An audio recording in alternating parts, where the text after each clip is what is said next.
話，有網民大鬧同人道，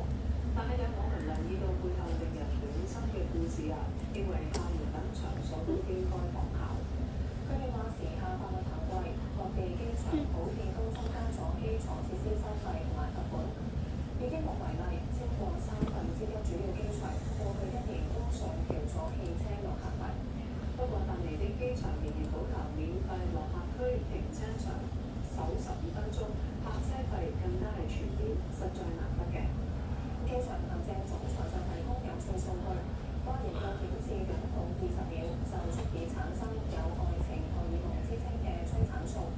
喺免費落客區設擁抱時限，無非係想疏導交通，同埋俾更加多人感受愛與被愛。問下你啊，嗱，你上次寫信嘅係幾時啊？但如果唔計明信片咧，就真係好似好耐冇寫過信啦。咁始終而家打字啦，都多過寫字，攞起筆去寫嘢嘅機會已經係越嚟越少。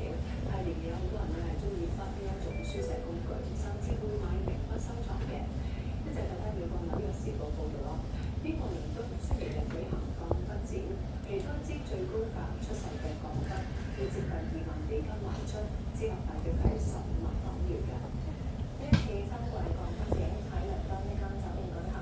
係英國今年內6個大型鋼筆展覽之一，吸引咗嚟自世界各地嘅鋼筆愛好者到場參觀。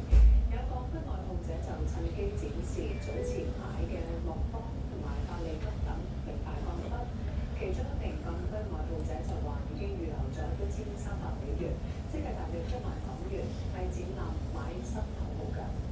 咁場內一個賣家出售嘅2支萬寶龍文學家系列嘅鋼筆，分別索價3500美元同埋6000